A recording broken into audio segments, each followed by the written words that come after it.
नमस्कार, NB news Bharat देख रहे हैं आप और मैं हूं आपके साथ यशस्वी पाठक।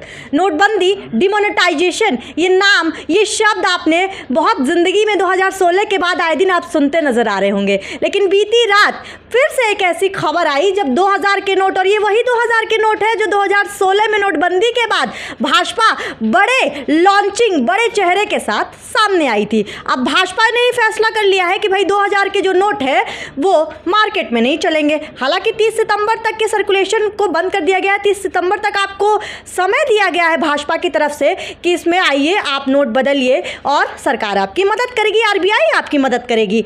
तो हमने सोचा ये मदद जब की जा रही है सरकार की तरफ से, आरबीआई की तरफ से, तो देखा जाए और जानने की कोशिश की जाए कि आखिर 2016 से लेके 2023 में ऐसा क्या सही और क्या गलत हो गया कि एक बार नोट का लाना की ज़रूरत पड़ जा रही है और एक बार बंद करने की ज़रूरत पड़ जा रही है। जरा स्वागत करिए बड़े चेहरे को। गोरखपुर में आप जानते होंगे वरिष्ठ अधिवक्ता हैं देवेंदु नाथ। इनसे जानने की कोशिश करेंगे कि आखिर क्या भाजपा में ये जो प्लान्स में गड़बड़ी है या फिर एक इनोवेटिव आइडिया के साथ आ रहे हैं। बहुत स्वागत है आपका। देखिए, पहले तो हम आपसे जो भी आपका चैनल देख रहे हैं उन सभी दर्शकों को मैं बहुत बहुत नमस्कार करता हूं जी। और एक थोड़ा सा संशोधन करता हूं जो आपने अभी बोला कि भाजपा का नोट बंद हो रहा है या भाजपा ने ये किया है। देखिए, ये नोटबंदी की प्रक्रिया जो भी है वो रिजर्व बैंक ऑफ इंडिया द्वारा इसे किया गया है और 2018 के बाद से ही 2000 के नोट, नए नोट छपने बंद हो गए थे। तो तभी से एक ये प्रक्रिया शुरू हो गई थी कि जब आज की तारीख में मार्केट में आपको 2000 के नोट नहीं दिखते हैं तो भारतीय जनता पार्टी हमेशा से ही भ्रष्टाचार मुक्त भारत की उसकी संकल्पना रही है और इसी भ्रष्टाचार मुक्त भारत की संकल्पना को और मजबूत करते हुए जब 2000 के नोट छपे उसके बाद से सर्कुलेशन में नहीं है तो इसका मतलब कहीं ना कहीं वो नोट दबाए गए हैं, वो जिसने भी दबाया है। तो आज 2000 का नोट बंद किया गया, इस उद्देश्य से बंद किया गया है कि अब वो 2000 के नोट जो भी है वो बैंकों में आएंगे और जो पहली नोटबंदी के समय थोड़ी बहुत लोग रह गए थे जिन्होंने किसी भी भ्रष्टाचार तरीके से बैंकों में या कहीं भी करके अपने आप को सेव कर लिया था, अब शायद वो भी प्रक्रिया पूरी सफलता से संपादित की जाएगी। आपने देवेंदु जी संशोधन से किया है तो पहले सवाल बाद में रखूंगी, पहले संशोधन पे बात कर ली जाए। आपने कहा कि भाजपा का प्लान नहीं था, भाजपा का नोट नहीं था, तो ये बताइए इस 500 और 1000 के नोट का आइडिया बंद करने का आइडिया किसका था? यहाँ से शुरू करेंगे। नहीं, देखिए, कोई भी जब काम होता है और राष्ट्र के मुद्दे पे होता है तो किसी एक व्यक्ति द्वारा नहीं होता है। उस चीज़ से संबंधित जो भी संस्थाएं होती हैं, जैसे मान लीजिए रुपए का लेखा जोखा जो भी, वो आरबीआई से गवर्न होता है। तो निश्चित रूप से आरबीआई की एक गाइडलाइन मिली है, उसके बाद ही वो काम किया जाता है। आइडिया सरकार का था, उसके बाद आरबीआई ने काम बिल्कुल, किया। बिल्कुल। हम ये इस बात से आप रख रहे हैं ना, वाकिफ है ना? कोई भी चीज होगा तो वो सरकार का ही। आज इतने अच्छे काम हो रहे हैं तो निश्चित रूप से सोच सरकार की होगी। लेकिन अच्छे कामों में सरकार की सोच है, सोच सरकार की होगी। अब उसको कैसे हमें इम्प्लीमेंट करना है ये संबंधित विभाग उसके ऊपर दिशा निर्देश जारी करता है। अच्छा, ये बताइए, अब जैसे आपने कहा कि अच्छे कामों में है, लेकिन ये जो काम है और 2016 की 14 में प्रधानमंत्री नरेंद्र मोदी सरकार बनाते हैं, 16 में एक बहुत बड़ा डिमोनेटाइजेशन जैसा बड़ा मुद्दा सामने आता है। देश विदेश ग्लोबल लेवल पर इकोनॉमिस्ट ये कहते हैं कि ये जो फैसला लिया गया है नरेंद्र मोदी द्वारा वो ठीक नहीं है। उसके बाद भी डिसीजन को बैक किया जाता है भाजपा के द्वारा। ये कहा जाता है कि अर्थव्यवस्था मजबूत की जाएगी, पहले ये बयान आता है भाजपा की तरफ से, फिर ये कहा जाता है कि आतंकवाद खत्म होगा इस चीज़ से। लेकिन जब विपक्ष कहता है कि ठीक है, आप 2016 के से बाद से जितने भी डेटा आए हैं, जितने लोगों ने आतंकवादियों को आपने पकड़ा है, वो सारे आप हमको कागज़ में दिखा दीजिए, वहाँ भाजपा पीछे रह जाती है। नहीं, ऐसी बात नहीं है। आप ये बताइए 2014 से पहले और 2014 के बाद क्या आपको आतंकी गतिविधियों में कमी नहीं दिखाई दे रही है? 2014 के बाद से कोई भी एक घटना बताइए कि इस देश में कोई भी आतंकवादी हमला हुआ। पुलवामा कौन से साल का था?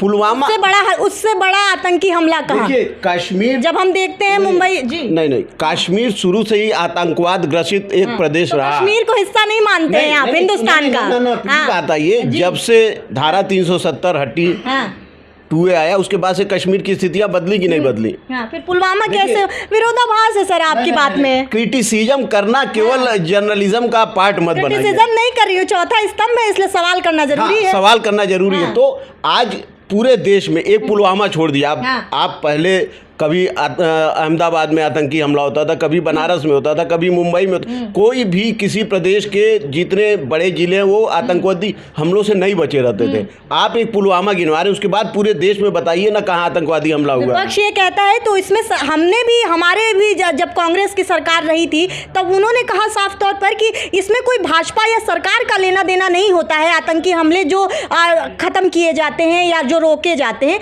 ये तो जो उसके लिए संगठन है वो देखता है, उसमें सरकार को वाहवाही बटोरने की क्या जरूरत नहीं। आज उत्तर प्रदेश अपराध मुक्त प्रदेश बन रहा है, तो वाहवाही या अच्छे जो भी डिसीजन, जो भी अच्छे काम है योगी जी को जा रहे हैं ना भाई। तो भाजपा देती है, भाजपा देती है योगी जी को सारे कामों के। नहीं मैडम, भाजपा नहीं, सरकारों का काम है, IT सेल सरकारों ने रखे ही इसीलिए है। भाजपा नहीं देती है, आम जनता दे रही है। तो IT सेल की जरूरत क्या नहीं? देखिए IT सेल में 10 लोग, 20 लोग, 25 लोग, 50 लोग हो सकते हैं, लेकिन जनता करोड़ों में होती है। आज हम लोग मान लीजिए गोरखपुर से रह रहे हैं, आज हम देश के किसी भी कोने में जाते हैं, किसी भी शहर में अपने रिश्तेदार से बात करते हैं, जाते हैं, जब हम बताते हैं गोरखपुर से, तो अपने आप उनका भाव बदल जाता है। अच्छा योगी जी के गोरखपुर से, एक बार हर स्टेट का नागरिक ये सोच रहा है कि एक बार योगी जी उस स्टेट के चीफ मिनिस्टर हो जाए, केवल लॉ एंड ऑर्डर। फिर कर्नाटक हार जाते हैं। देखिए हार जीत तो लगी रहेगी। तो कौन सा प्रदेश है जो मांग रहा है योगी जी को? यही तो पूछ रही हूँ, आप ही के सवाल के। पूरा देश मांग रहा है। कर्नाटका में अब आप हार गए तो आप कहिए ना कि योगी जी शायद गए होते तो हो सकता है कर्नाटका जीत जाते। तो फिर भाजपा ने ये पत्ता खोला क्यों नहीं? देखिए राजनीति में हर पत्ते नहीं खोले जाते और ये संभव भी नहीं है। ये मैं एक आम जनता के, आम नागरिक के हैसियत से ये बात बोल रहा हूँ। तो आतंकवाद पे पूरी तरह से कंट्रोल लगा है, इसमें कहीं कोई दो राय नहीं है। विपक्ष एकजुट हो गया है। अब जब बीती रात ये फैसला आया कि 2000 के नोट बंद किए जाए, सरकार के विपक्ष में ये सवाल उठाया जा रहा है, ये विरोध किया जा रहा है कि आपने पहले तो इतनी प्लानिंग प्लॉटिंग के साथ इतने पैसे खर्च किए और उसके बाद नोट बनाए। अब जब 2016 और 18 में क्या फ़र्क होता है, उसके बाद अब आप ये कह रहे हैं कि अब हम इतनी में ही बंद करेंगे ये नोट? नहीं देखिए, जब 2000 का नोट बंद हुआ है वो 2016 और आज की परिस्थितियों में बहुत अंतर है। जनता के ही पैसे से तो आपने वो नोट बनाए और आप उन्हीं के पैसे से आप नोट बंद कर रहे हैं। देखिए पैसा तो जब विकास कार्य हो रहा है और तमाम सी योजनाएं आ रही तो रुपए की बात मत कीजिए। किसकी बात कीजिए? किसी नए उद्देश्य से ये बंद किया गया और ये बहुत ही अच्छा उद्देश्य है। और देखिए 2000 रुपए के नोट बंद करने में किसी आम जनता को कोई दिक्कत नहीं होने वाली है। किसी हम हैं, आप हैं, किसी के 2016 में आम जनता ही लाइनों में लगी हुई थी, तब भी आप लोगों ने यही कहा कि नहीं होगा। नहीं तो मैं क्या बोल रहा हूँ, 2016 और इसमें बहुत डिफरेंस है। 2000 के नोट पूरी तरह से डंप है। आज मार्केट में आप घूम जाइए, आप भी बहुत कम 2000 के नोट देखती होंगी, कहीं मिलता भी होगा रुपया तो 500 यही मिलता होगा। तो आम जनता को कोई दिक्कत नहीं होनी। यूँ समझिए कि इस देश की 99% जनता को कोई दिक्कत नहीं होने वाली है। 1% में कौन है? 1% रखें, वो अपना देखें कौन है 1% में? नहीं 1% में कौन है? आप भी आज भ्रष्टाचार जो भी गिने चुने लोग कर रहे हैं वही है उस 1% में जो रुपए को डंप कर लिए। GST पे फिर से छापा पड़ने लग रहा है। अब ये कहा जा रहा है, विपक्ष ने तुरंत सवाल उठा दिया जैसे ही ये खबर बाहर आई, हवा आग की तरफ फैली है ये बात, और कहा जा रहा है कि नगर निगम चुनाव के मद्देनजर इस पे पॉज लगाया गया था, अब खत्म हो गया, भाजपा ने जीत लिया, फिर तानाशाही करेंगे। देखिए GST पे जो छापे की बात आप कर रही हैं, ये सेंट्रल और स्टेट का कंबाइंड ड्राइव है। इसमें डिपार्टमेंट तो नगर निगम चुनाव के मद्देनजर आपने रोक दिया, इसके जस्ट पहले तक वो छापेमारी हो रही थी। देखिए चुनाव आया है, निश्चित रूप से कुछ चीज़ें होती हैं, बात वो नहीं। मैं स्पेशली चूंकि मैं GST एडवोकेट हूँ तो मैं बात कर रहा हूँ जो आप छापे की बात कर रहे हैं। देखिए ये छापे जो भी पड़ रहे हैं ये आम व्यापारियों के लिए नहीं है। ऐसा नहीं है कि GST में जो भी रजिस्टर्ड है ये छापे उसके लिए। इसके लिए एक गाइडलाइन बनाई गई है। जैसे कुछ समस्याएं आ रही थी कि बहुत से व्यापारी ऐसे हैं जिनके पैन और आधार वेरीफाई नहीं है। ये एक तरह से इसको छापा मत कहिए, इसको कहिए ये जांच प्रक्रिया है। पैन और आधार बहुतों के वेरीफाई नहीं हैं, जिनके नहीं हैं उनकी लिस्टिंग हुई है, उनके वहाँ इस पे अगर 10 एक मार्केट में 20 दुकानें हैं, 19 के वेरीफाइड हैं पैन और आधार, तो उस 19 को कोई नहीं छुएगा, उस एक के वहाँ ही जाना है। दूसरा इशू है, दूसरा पॉइंट है, बहुत से ऐसे बोगस व्यापारी हैं जिन्होंने रजिस्ट्रेशन तो ले लिया है लेकिन वो गलत मंशा से लिए रजिस्ट्रेशन। ऑनलाइन चीज़ें जब होती हैं तो उसके अच्छे और बुरे दोनों परिणाम होते हैं। बहुत से व्यापारी जिनकी मंशा ही व्यापार करने की नहीं थी, उन्होंने रजिस्ट्रेशन ले लिया और बोगस बिल केवल जनरेट करके वो आईटीसी ले रहे हैं और दे रहे हैं। ऐसे व्यापारियों की सूची बनाई गई है। कुछ व्यापारी जब वैट से जीएसटी में माइग्रेट किए तो कुछ हम ही लोगों में से सीए होंगे, वकील होंगे, वो व्यापारियों की सुविधा के लिए एक ही मोबाइल नंबर, एक ही ईमेल आईडी सारे रजिस्ट्रेशन पे पड़ गए। मान लीजिए किसी के पास 100 व्यापारी हैं तो उन्होंने 100 पे ही अपना मोबाइल नंबर और अपना ईमेल आईडी डाल दिया। तो डिपार्टमेंट को नहीं मालूम है कि ये क्यों डाला गया, तो वैसे लोगों को चिन्हित किया गया, क्योंकि जब वो उनका सॉफ्टवेयर उठाता है तो देखता है कि 100 जीएसटी नंबर ऐसे हैं जिस पे ईमेल आईडी और मोबाइल नंबर एक ही चल रहा है। तो इस तरीके से गाइडलाइन के साथ एक सूची बनाई गई है। इसमें किसी आम व्यापारी जो ईमानदारी पूर्वक व्यापार कर रहा है उससे इस छापे से कोई मतलब नहीं है। व्यापारी वर्ग की आपने कैटेगरी बता दी है, लेकिन मैं आपको थोड़ा सा पीछे ले चलूँ तो आपको ये भी बता दूं कि पिछली बार जब ये छापा पड़ा था, इसी नगर निगम चुनाव के जस्ट पहले की बात करूँ, और आपसे बात भी हुई थी इस बारे में, चाय की दुकानें भी बंद थी। नहीं, देखिए वही मैं समझाना चाह रहा हूँ। व्यापारी परेशान था और गुस्से में इसलिए था भाजपा के खिलाफ कि जो प्रोसीजर अपनाया गया वो सही नहीं था। नहीं, देखिए वही मैं समझाना चाह रहा हूँ, बताना चाह रहा हूँ, समझाना क्या बताना चाह रहा हूँ।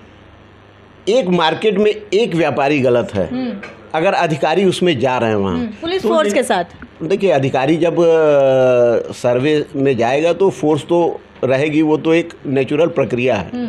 उसके लिए एक्स्ट्रा लग रहा है इससे डर का माहौल भी पैदा कर दिया, दुकानें बंद। मैं यहाँ बैठ के प्रैक्टिस कर रहा हूँ, मैं सही हूँ, मैं कोई गलती नहीं करता हूँ। 4 पुलिस वाले आ जाएंगे तो मैं डर जाऊँगा? क्यों डर जाऊँगा? चाय की दुकानें क्यों बंद? नहीं, ये एक मानव स्वभाव है, ये एक मानव स्वभाव है जिस कारण से वो बंद हो जानी थी। उस समय भी जब छापेमारी शुरू हुई थी तो उसमें भी एक क्राइटेरिया बना के एक लिस्टिंग की गई थी। केवल 100 दुकानों में से 4 दुकान जो गलत थी वहीं जाना था, लेकिन अब अधिकारी घुसा, 100 दुकानें बंद हो गई, तो इस वजह से दिक्कत आई। नहीं तो तब भी ऐसा नहीं, कोई जनरल सर्वे नहीं था कि हर दुकान में जाना था, और इस बार भी है ऐसा नहीं है कि हर दुकान में जाना है, केवल जो उस क्राइटेरिया में आते हैं उन्हीं के वहाँ जाना है। अब ये बताइए, एक विपक्ष ये भी आखिरी जाते जाते सवाल आपसे करना चाहती हूँ, विपक्ष ये भी सवाल उठा रहा है कि ये 24 के जो लोकसभा चुनाव हैं उसके मद्देनजर रखते हुए ये स्ट्रेटेजिकल मूव है भाजपा का नोट बंद कर देना। नहीं, कोई स्ट्रेटेजिकल मूव नहीं है। ये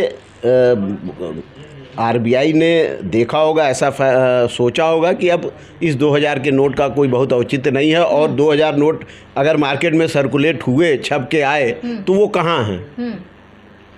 ये सीधा मोदी जी का एक मंत्र है, भ्रष्टाचार मुक्त भारत। तो उनको लगा होगा कि भ्रष्टाचार में इस 2000 के नोट के डंप होने का बहुत बड़ा योगदान है, इसलिए ये प्रक्रिया अपनाई गई है। बाकी तो ये नहीं लगता है 2024 के जो लोकसभा चुनाव नज़दीक आ रहे हैं उसकी राजनीति पे ये बड़ा जो डिसीजन लिया है उस पर फर्क पड़ने वाला है? कुछ इम्पैक्ट? नहीं, देखिए भारतीय जनता पार्टी का, चूंकि मैं भी एक कार्यकर्ता हूँ, भारतीय जनता पार्टी चुनाव आते रहते हैं, जाते रहते हैं। भारतीय जनता पार्टी में कार्य सतत प्रक्रिया में चलता रहता है। मोदी जी एक अच्छे उद्देश्य के साथ इस देश के प्रधानमंत्री बने हैं। उनको भ्रष्टाचार खत्म करना, ये अलग की बात है, 24 का चुनाव आ गया, उनको ये काम करना था तो वो करे। भाजपा की टाइमिंग हमेशा सही रह जाती है भाई, जब ईश्वर हमारे साथ है तो टाइमिंग तो अपने आप सही हो जाएगी ना। लग रहा है कुछ फायदा मिलने वाला है इस टाइमिंग का? फायदा क्या, फिर ये प्रश्न एक बार हमसे पहले भी की थी, तो इसमें फ़ायदा नुकसान की बात नहीं है, कोई लड़ाई नहीं है। और 24 में फिर से प्रचंड बहुमत के साथ, कंपटीशन में नहीं देख रहे हैं, फिर से प्रचंड बहुमत साथ मोदी जी की सरकार बननी है। इसमें कोई नोटबंदी या किसी टाइमिंग का कोई मतलब नहीं है। सुन रहे थे आप देवेंद्र नाथ को। और बीती रात जब ये फैसला लिया गया कि 2000 के नोट सर्कुलेशन में बंद कर दिए गए हैं, हालांकि 30 सितंबर तक आपको समय मिला है, 20,000 तक आप पैसे एक्सचेंज करा सकते हैं, ये सब मामला चल रहा है जी। इसमें भी एक थोड़ा सा कंफ्यूज, 20,000 के पैसे एक्सचेंज कराने हैं जी। अगर आपका अकाउंट है उस बैंक में तो आप कितने भी रुपया जमा कीजिए, उसकी कोई बाइंडिंग नहीं है। जी जी जी। बाइंडिंग केवल आप 2000 के नोट अगर एक्सचेंज कराने जाते हैं तो उसके लिए बाइंडिंग है। ये लोगों में गलतफहमियां हैं कि हम 2 लाख रुपया रखें तो 5 दिन 10 दिन बैंक जाएंगे, ऐसा नहीं है। आप अपने खाते में डाल दीजिए उस पैसे को, कोई दिक्कत नहीं है। बस आप जब चाहेंगे कि हमको तुरंत वो 20,000 का नोट कन्वर्ट होकर मिल जाए दूसरे नोट में, तब उसके लिए बाइंडिंग है केवल। हालांकि इन सब चर्चाओं और इस मुद्दे के बाद बीते 24 घंटे में विपक्ष ने घेरना शुरू कर दिया है भाजपा को। लेकिन भाजपा हमेशा, जैसा देवेंद्र नाथ ने कहा कि टाइमिंग कैसी भी हो, 24 के चुनाव में मोदी जी वापस आने वाले हैं। लेकिन अब ये देखना होगा, क्योंकि ये बड़े मुद्दे हैं। ये बड़े मुद्दे तब भी थे जब 2016 में नोटबंदी अचानक से हो गई थी। अब 2023 है, 2024 के चुनाव भी नज़दीक है। देखना होगा कि राजनीति में ये डिसीजन कितना इम्पैक्टफुल होता है।